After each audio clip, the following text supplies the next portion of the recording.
Un crucero de lujo por el Atlántico se ha convertido en pesadilla para quienes viajan. En este crucero, el MV Ondius, tras salir de Ushuaia, en Argentina, el 1 de abril, con destino final Cabo Verde, se detectaron casos poco habituales de hantavirus. El brote se ha cobrado la vida hasta ahora de 3 personas y la Organización Mundial de la Salud está monitoreando el buque actualmente frente a las costas de Cabo Verde. Vamos a ver el siguiente informe de nuestra redacción para conocer más sobre este caso.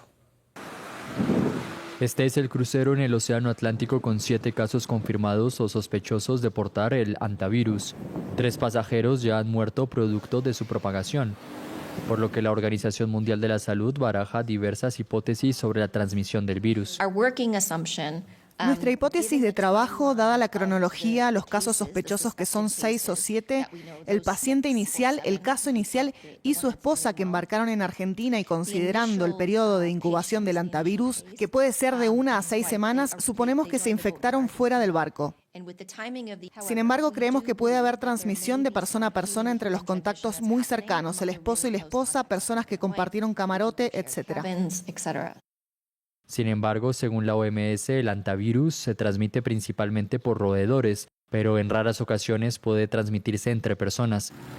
Este virus causa 2 afecciones, una que involucra principalmente a los pulmones y otra que ataca a los riñones.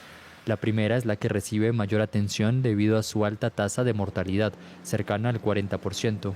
Este crucero de la compañía turística Ocean Wide zarpó desde el sur de Argentina el mes pasado. Siguió una ruta en ascenso por el Atlántico, pasando por el país africano Cabo Verde. España dudó si brindarle socorro. En relación con el hantavirus, yo quiero lanzar un mensaje de tranquilidad. Se está evaluando la situación junto a la Organización Mundial de la Salud, junto a la OMS. Se van a tomar las medidas necesarias para abordar esta situación. Le diré que está todo dispuesto para la atención, para la evaluación, para, en su caso, la desinfección, si así lo requiere la OMS. Ahora el Ministerio de Exteriores neerlandés informó que el crucero afectado está preparando la evacuación a Países Bajos de 3 personas que requieren atención médica urgente en coordinación estrecha con las autoridades correspondientes. Bueno, la OMS espera ahora dar los próximos pasos que, como han visto, podrían pasar por un desembarque controlado en la propia Cabo Verde, en las Islas Canarias españolas o un viaje hasta Países Bajos, país de donde tiene bandera el buque. En todo este contexto, hoy nos preguntamos si se trata de un caso aislado o hay un riesgo de un brote mayor. Mucha gente piensa, claro, también ahora en la pandemia de COVID-19, pero ¿hay algún tipo de similitud entre estos brotes o son completamente diferentes? ¿Qué pasos debe seguir, por tanto, la OMS y por qué España, Cabo Verde y Países Bajos, discrepan sobre el desembarco? Pues para debatirlo nos acompaña hoy en el estudio Eric Delgado. Él es médico magíster en enfermedades infecciosas del trópico y epidemiología, entre otras especialidades. También desde la ciudad colombiana de Pereira, Alfonso Rodríguez, médico tropicalista y líder del Comité de Medicina Tropical, Zoonosis y Medicina del Viajero. Antes de comenzar con el debate, les recuerdo que pueden comentar en redes sociales con el hashtag France24-ES y, por supuesto, escuchar tanto este episodio como todos los anteriores en su plataforma de podcast favoritas, Apple Podcasts, Spotify, Deezer y TuneIn. Ahora sí, vengo ya hasta el estudio para comentar con Eric Delgado, para comenzar con usted. Vamos a hablar, por tanto, de un caso aislado en este crucero, o podemos estar hablando de un brote mayor. ¿Qué es exactamente lo que se está dando allí? Bueno, inicialmente es importante darle a conocer a las personas, a la opinión pública, que las enfermedades infecciosas causadas por este virus no son algo nuevo en el mundo. Hemos tenido más de 150,000 enfermedades infecciosas causadas en el marco de la transmisión de este virus en el mundo. Y representa así una alerta importante desde el punto de vista de lograr establecer cuáles fueron las cadenas de transmisión para generar las medidas específicas, ya sea dentro del barco o específicamente en Argentina, en el sur de Argentina o en otras ciudades del continente europeo que potencialmente pueden llevar a que tengamos un brote de manera importante. No vamos a llegar a una epidemia, sí tenemos claro cuál es la forma de transmisión de este virus, tenemos claro cuáles son las medidas de prevención del mismo, pero desafortunadamente la letalidad frente al mismo es lo que importa, porque puede llegar hasta el 40% de los casos. Entonces, en este contexto, pues es fundamental que se establezca por parte de la Organización Mundial de la Salud cuál es esa cadena epidemiológica que llevó finalmente a que tengamos en este momento 3 decesos en este crucero. Pues Alfonso Rodríguez, le saludo también a usted. Le pregunto si ve más o menos la situación como Eric Delgado. También es, por tanto, bueno, algo mucho más conocido que lo que pudiera ser el COVID-19 en su momento, para calmar también a la población. Sí, totalmente de acuerdo. Lo primero que creo que es muy importante enfatizar es que Hanta es una zoonosis viral, y como zoonosis, su principal mecanismo de transmisión en la gran mayoría de virus que causan esta enfermedad es fundamentalmente por el contacto estrecho con las secreciones de los roedores, las ratas, la orina, las heces, los sudores, la saliva. Y en el caso particular de los virus Hanta, en realidad no es un solo virus, sino es un complejo de virus que, como se decía en la introducción, puede causar 2 grupos de enfermedades. De hecho, en el continente americano tenemos concreto lo que es el de los virus que causan el llamado síndrome por hantavirus, lo cual ya por sí te va dando desde enfermedad que podemos esperar en los pacientes que están en este crucero. En Europa y en Asia es diferente. Ahí hay un grupo llamado el síndrome febril hemorrágico por Hanta, o fiebre hemorrágica con diferentes. En América Latina y en particular en el cono sur está el virus Andes, que de hecho todos los virus que estamos mencionando es el único virus que se ha implicado en la posibilidad de establecer.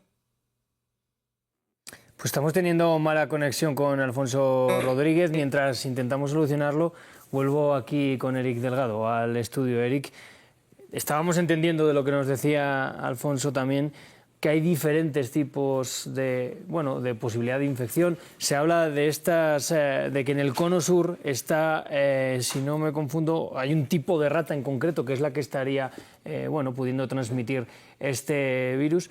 Y es una de las posibilidades que se manejan. Se manejan en principio 3, que se hayan podido, los turistas ya lo tomaran de fuera del barco porque habían estado de viaje por Argentina algunos, que se contagiaran dentro del barco por estar, en contacto directo o con excrementos o con algunos fluidos de posibles roedores. Y hay otra hipótesis, que es que se hubiera pasado de humanos entre humanos, pero parece poco probable, ¿verdad? Bueno, al analizar es importante que el barco parte el día 20 de marzo. Entonces, teniendo en cuenta el periodo de incubación de este virus, que puede ir de 1 semana hasta 6 semanas, el primer caso aparece con síntomas más o menos sobre el 6 de abril. Estamos hablando de 16 días, aproximadamente 2 meses largas, donde este paciente de 70 años fallece el día 11 después de que inició los síntomas el día 6, ¿sí? Y posteriormente en Johannesburgo, digamos que llega tanto su esposa como otro paciente que está crítico, al cual finalmente se le identifica el virus, ¿cierto? Pero la señora fallece. Entonces tenemos 2 pacientes fallecidos, uno que está en estado crítico y hay otros 4 pacientes que están, digamos, dentro del contexto del barco en cuarentena. Digamos que para dar respuesta a la pregunta y a las posibles hipótesis, la primera hipótesis es que se haya dado contagio dentro del cono sur y específicamente en Ciudad del Fuego, pues las autoridades de Argentina han determinado que no han tenido casos recientes, o sea, no han tenido pacientes con signos o síntomas.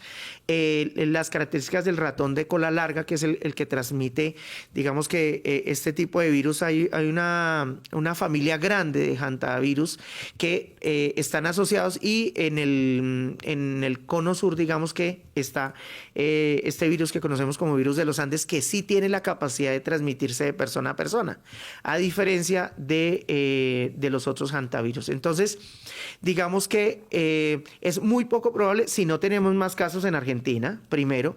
Segundo, sí es factible y solamente va en contra de esta suposición el hecho de que estuvo en contacto con su esposa. O sea, ellos sí tuvieron contacto estrecho, por lo tanto sí pudo haber la transmisión allí, pero tendríamos más casos en la región. La segunda hipótesis es que sea dentro del crucero, pero esto también involucra la posibilidad de que en el transcurso de esos 16 días solamente tuvimos 2 personas con un proceso infeccioso. Entonces es muy poco probable porque uno espera que hayan más personas si hubo un contacto o un contagio con una fuente común. Hay una fuente común y una fuente propagada. En este caso, la fuente común sería 1 o 2 escenarios en los cuales tengamos el virus y esto generará que muchas personas a lo largo de los días empezaran a presentar síntomas, pero démonos cuenta que solamente fueron 2.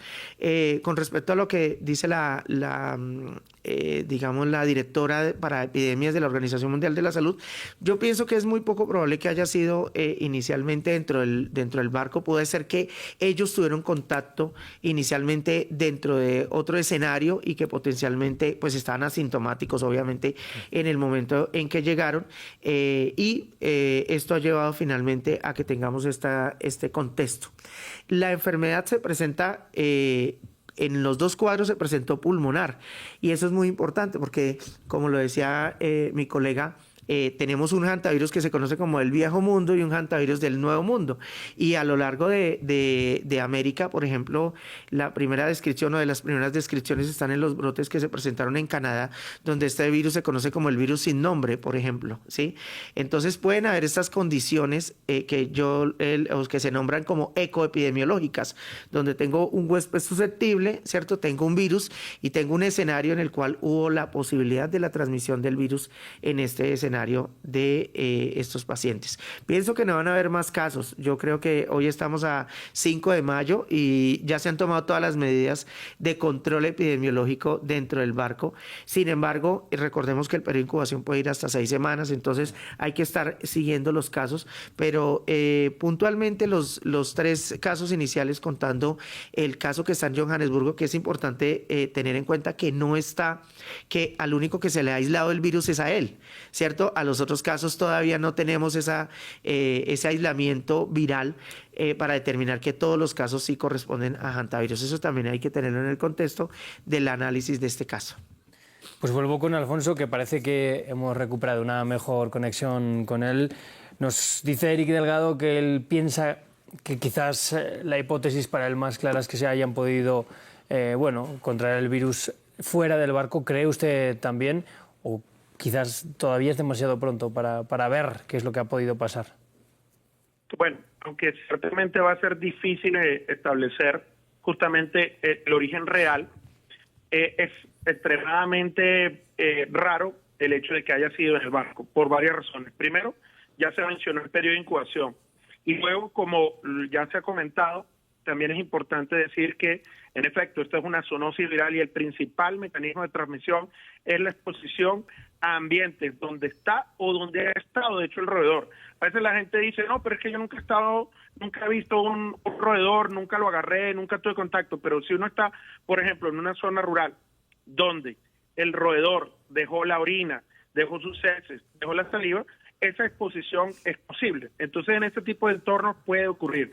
Y es probable que es lo que haya sucedido en este caso, que antes de abordar en alguna zona donde había circulación del virus, ellos lamentablemente se expusieron.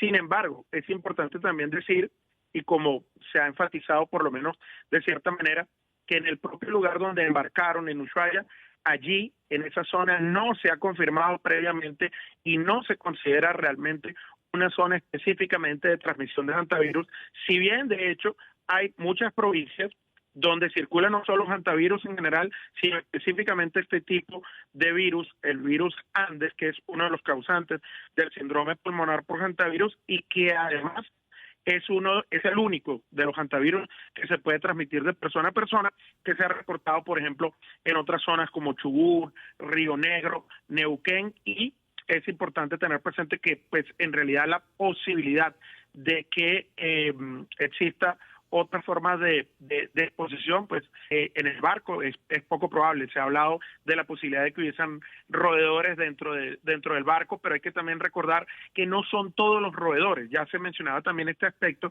y en el caso específico del virus, que es el caso del Andes, es el Oligorhizomys longicaudatus.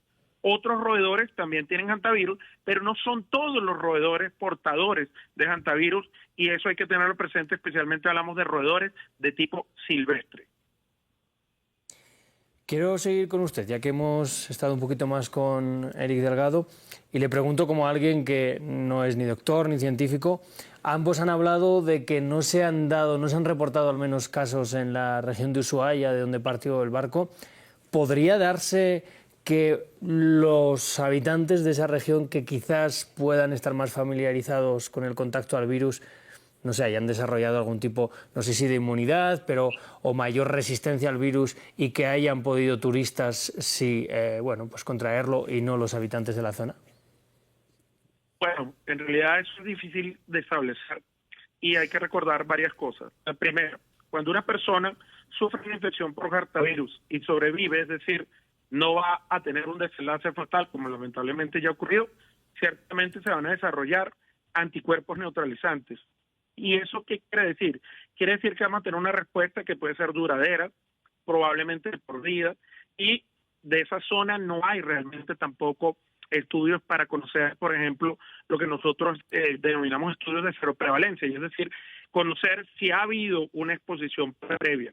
De otro lado, también hay que mencionar que una persona se puede reinfectar, es decir, una persona puede haber sufrido la infección por hantavirus y volver a presentarla, pero son casos que son extremadamente raros y poco documentados. Entonces, en este caso, establecer en esa región es difícil, puesto que no hay ningún estudio hasta el momento que haya demostrado, de hecho, la circulación del hantavirus, pero pues a raíz de esta situación podría tener algún significado el estudio, sobre todo desde perspectiva, como había mencionado, de evaluar la seroprevalencia, que de hecho se hace en algunas zonas donde no hay circulación previa al hanta, cuando, por ejemplo, por razones de orden epidemiológico o de orden clínico, se sospecha que pudiera haber un cuadro compatible con infección por hantavirus en una región geográfica, y se hacen este tipo de estudios de anticuerpos para determinar si ha habido exposición o no, que hay que decir es diferente a presentar una infección activa como tal, que normalmente la buscamos establecer sobre todo con el diagnóstico con pruebas moleculares, como el caso de la PCR. Bueno, pues Eric, le pregunto también si ve, no sé, poco probable, o al menos que es demasiado temprano, o no hay pruebas para decir que, bueno, igual cierta población pudiera haber desarrollado, no sé si inmunidad, pero mayor resistencia. Le pregunto también desde el desconocimiento, pero quizás hay gente que se hace estas preguntas, si un virus como este puede desarrollar algún tipo de mutación que haga que ciertas cepas pues puedan transmitirse más fácilmente entre humanos, o de nuevo, sin investigación es difícil saberlo.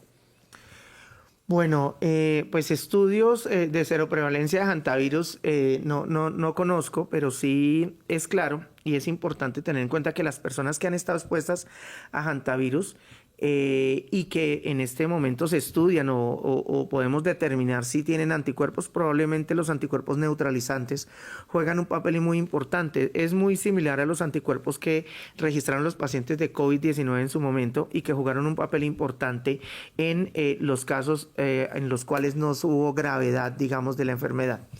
Dentro del contexto del análisis de los casos presentados y partiendo del hecho de que ellos partieron el 20 de marzo, hay que tener en cuenta también otra posible hipótesis, y esa posible hipótesis podría ser que ellos vienen, es un barco que viene de Holanda, es un barco que viene del viejo continente, y en el viejo continente, en Europa, también tenemos hantavirus.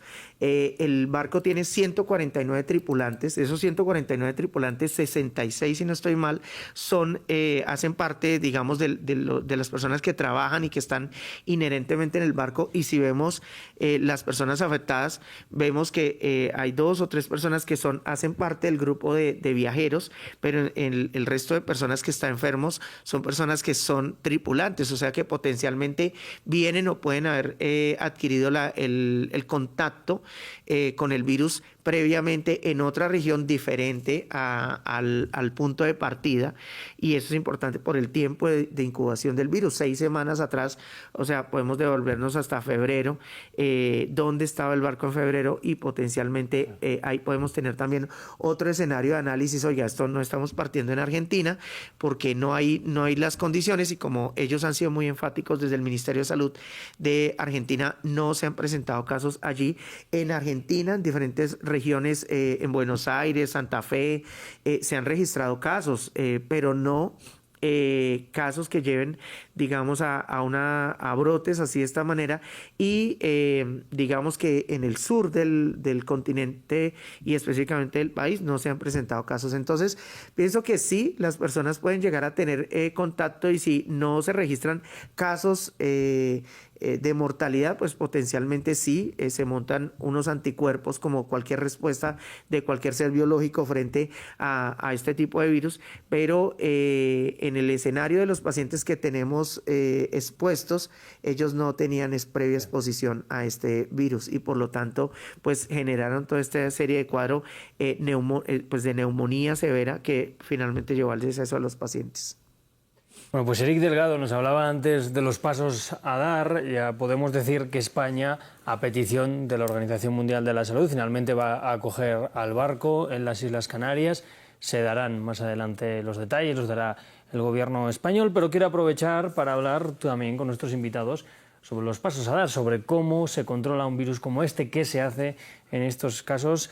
Alfonso, ¿por qué cree que la OMS ha podido pedir a España que acoja al barco, que no se quede en Cabo Verde? Quizás por una simple razón de que pueda tener más medios España. Y en cualquier caso, ¿qué habría que hacer ahora mismo con el desembarco de, no sé si todos los pasajeros, los que puedan ser asintomáticos? No sé cómo se actúa en estos casos.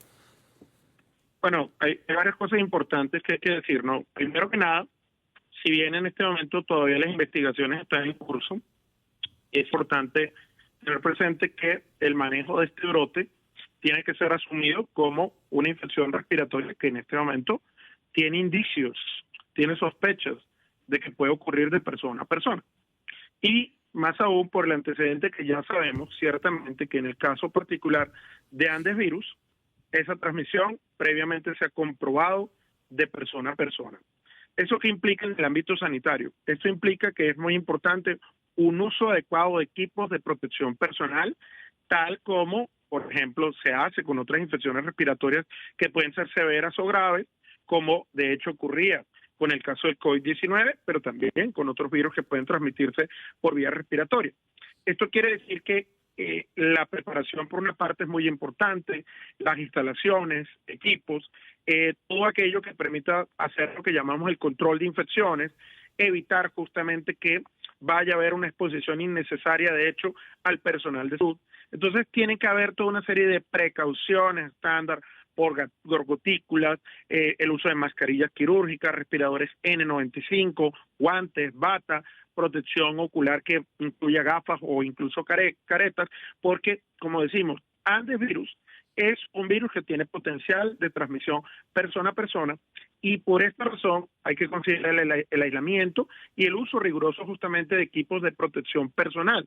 Quizá por esa razón justamente se considere que es mucho más idóneo que pueda justamente llegar hasta España, y quizá incluso tener la asistencia de equipos especializados como tiene, por ejemplo, la unidad, por ejemplo, de aislamiento del Hospital Militar Gómez Ulloa en Madrid, que está capacitado para el manejo, por ejemplo, de patógenos de alta consecuencia, incluso ébola, Marburg, Lassa, entre otros agentes que pueden ser de un altísimo riesgo, incluyendo por lo contagiosos que son, pero también desde el punto de vista de su alta letalidad, porque el problema que tenemos con virus como el caso de Hanta o como otros que he mencionado es que no tenemos tratamientos antivirales efectivos y tampoco vacunas. Entonces, el manejo de estas enfermedades requiere tratar de evitar su exposición, y por el otro lado, con las personas que ya están infectadas, un manejo muy juicioso desde el punto particularmente de vista de cómo se va presentando toda la parte de los síntomas, del soporte vital avanzado, en algunos casos, pues, cuando ya están en un punto particular, pues todo lo que tiene que ver con la parte respiratoria, cardíaca, que normalmente requiere instalaciones muy especializadas y en el caso de esta enfermedad particularmente suele terminar también necesitando el manejo en unidades de cuidado intensivo, pero que tengan esas condiciones particulares, como estamos diciendo, que por ejemplo España sí las tiene, tanto por ejemplo en el Hospital Gómez Ulloa de Madrid, como decía, como en algunas otras instalaciones. Claro. Eric, ¿le parece acertada también quizás esta petición de la OMS de que el barco llegue a España? Quizás por lo que nos comenta también Alfonso, pueden tener más capacidades de tratarlo que Cabo Verde. Sí, totalmente de acuerdo con que la Organización Mundial de la Salud se apoye con países que tienen la infraestructura necesaria para el manejo de este caso. Es importante que se tenga en cuenta dos componentes. El primer componente es el componente de los seres humanos que están dentro del barco, la ansiedad que se está generando frente al hecho de estar allí, en esa corte de aislamiento que tienen en este momento. Pero una vez se den las condiciones para poder descender del barco, recordemos que el virus de los hantavirus, como el del ébola, como el de Marburg, hacen parte de virus que son biológicamente, que pueden estar acompañados hasta de bioterrorismo, etcétera, etcétera. Y las condiciones para la manipulación de las personas que de cierta manera desde el punto de vista científico manipulan este virus, debe darse unas condiciones con sistemas de ventilación de presión negativa, unos equipos específicos. Entonces, una vez en esas condiciones, las personas probablemente van a ser llevadas a instalaciones que cumplan con esas características para el seguimiento de las siguientes semanas. Estamos hablando de que potencialmente por lo menos van a estar en una cuarentena entre 4 o 6 semanas o un poco más de seguimiento, donde, como decía el doctor Alfonso, va a haber un seguimiento muy exhaustivo de sus signos vitales, de su sintomatología y de las personas que están obviamente con síntomas, probablemente vayan a estar en unidades de cuidado intensivo. Ese es el primer paso. El segundo paso es garantizar condiciones para que puedan descansar, para que puedan comer, alimentarse durante todo este tiempo de aislamiento. Y el tercer punto es el barco, porque el barco también entra en un periodo de cuarentena, obviamente donde también se tiene que hacer una investigación epidemiológica de campo, donde genere y donde se dé la búsqueda activa, digamos, de la posibilidad de que el barco haya sido el escenario fuente de este brote que se está presentando en este momento. Pienso que la Organización Mundial de la Salud está haciendo lo que debe de hacer, garantizar que las personas lleguen a puerto prontamente, es muy importante, y que de cierta manera también sus familiares y amigos estén muy atentos de la evolución de ellos frente a la cuarentena en la cual van a entrar en España, que espero salga todo muy bien. Hay una parte psicológica en todo esto, más allá de la enfermedad. Claro, imagínate uno estar en un barco con un virus que uno no sabe si lo está incubando o no. Entonces, esto probablemente va a generar de personas con un contexto científico muy específico frente al manejo de este tipo de virus, para que lleguen a un sitio específico que dé las condiciones y las características que permitan el mantenerlos durante las siguientes semanas ahí, para que finalmente se llegue primero al desenlace de cuál fue el punto de partida del brote, y segundo, que las personas puedan salir a sus viviendas, a sus casas común y corriente, y no haya el riesgo de que potencialmente puedan transmitir la enfermedad a otras personas. Está bien apuntar esto, porque probablemente salgan también muchas personas con perfil no científico, que ya sabemos empiecen a abrir todo tipo de teorías de la conspiración. Alfonso, ¿cree usted que hemos aprendido de lo que pasó con el COVID-19, que estamos más preparados, o todavía quizás deberíamos abrir más la colaboración? Definitivamente hay que decir que aprendimos muchas cosas. El mundo en general creció. En muchísimos países se tomaron muy en cuenta las lecciones. Se invirtió mucho en la ciencia, se invirtió mucho en el sector salud, en muchos lugares, y te pongo solo un ejemplo acá en Colombia. Cuando llegó el COVID teníamos un solo laboratorio para hacer diagnóstico molecular del COVID, y eso se creció a más de 2.000 laboratorios en el país que en poco más de un año tuvieron capacidad para hacer diagnóstico molecular, y luego una red también muy importante para hacer diagnóstico genómico. Se mejoraron las instalaciones también desde el punto de vista de lo que tiene que ver con unidades de cuidado intensivo, ventiladores, etcétera. Entonces, toda una serie de aspectos que fueron muy importantes, y sin lugar a dudas quedaron muchísimas lecciones desde el punto de vista de la preparación y, por supuesto, de la respuesta, porque, como lo solemos decir, la pregunta no es si va a volver a ocurrir una pandemia. La pregunta es cuándo es que ella va otra vez a presentarse. Y la próxima pandemia no sabemos por qué va a ser, pero es muy improbable que sea por un hantavirus, y ahí es donde tenemos que pensar también, fuera del caso del COVID o fuera del caso de hantavirus, como estamos hablando el día de hoy, de otras preocupaciones y de otras amenazas infecciosas, como es el caso, por ejemplo, de la influenza zoonótica, el caso particular de la influenza aviar, por ejemplo, H5N1, los nuevos variantes de este virus que pues han generado también unas alertas importantes en diferentes regiones del planeta, especialmente en los últimos 2 años, porque justamente de nuevo estamos hablando de lo que llamamos el salto de especies, o en inglés el spillover. ¿Qué pasa cuando un virus tiene la capacidad en un momento dado de saltar de un animal al ser humano y, por ejemplo, empezar a producir situaciones de infección y de epidemias? Bueno, esas son preocupaciones crecientes que tenemos en el contexto global actualmente, y de la integración en el impacto que tiene, por una parte, lo animal, lo ambiental, contexto también de cambio climático que influye en estas cosas, y por supuesto afectada allí la salud humana, y por eso hablamos de hecho del papel importante que es la integración de todo esto, que se denomina hoy en día Una Salud o One Health, del cual se viene preconizando de manera muy importante. Debemos hacer una vigilancia integrada, porque como nos da también lección este caso del crucero, no se trata solamente de un asunto de salud humana, por una parte también el tema de los viajes, las movilizaciones, migraciones también, sino vean lo que ocurre con una enfermedad que tiene su origen en la naturaleza, con el caso de los roedores, que no es la única, y además en el caso de hantavirus tiene muchas variantes, muchos tipos diferentes, y hay muchas otras zoonosis, no solamente causadas por virus, como el caso de Hanta, sino también por otro tipo de agentes infecciosos como bacterias, la leptospirosis, la peste, que la gente piensa que ya desapareció, y sin embargo todavía hay países del mundo donde se presenta, y parásitos también que pueden estar por los roedores. Le quiero dar un último minuto también a Eric Delgado para hacerle la misma pregunta. ¿Hemos aprendido lo suficiente tras la pandemia para tratar este tipo de casos? Hemos aprendido mucho, pero hemos bajado la guardia. Las medidas que nos dejó el COVID-19 impactaron profundamente en la prevención de infecciones respiratorias y en general de muchas enfermedades infecciosas. Hoy es 5 de mayo, Día Mundial de la Higiene de Manos.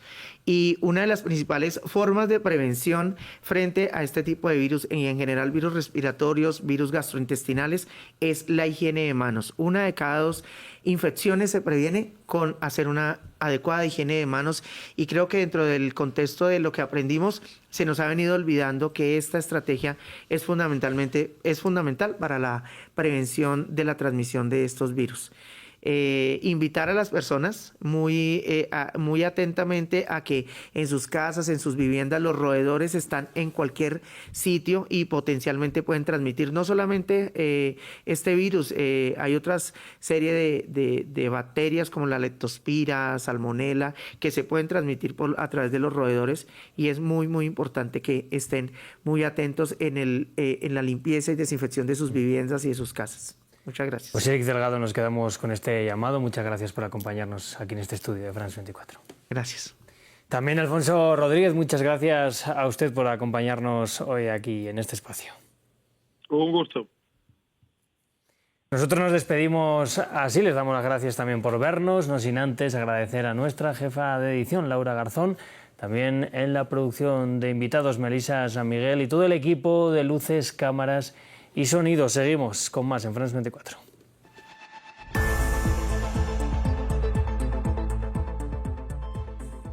Recorra una región en constante evolución. Sus sensibilidades, luchas y conflictos en contexto. Una travesía por Medio Oriente con escala en France 24. Expreso de Oriente, presentado por Gabriel Colchen, en France 24 y france24.com.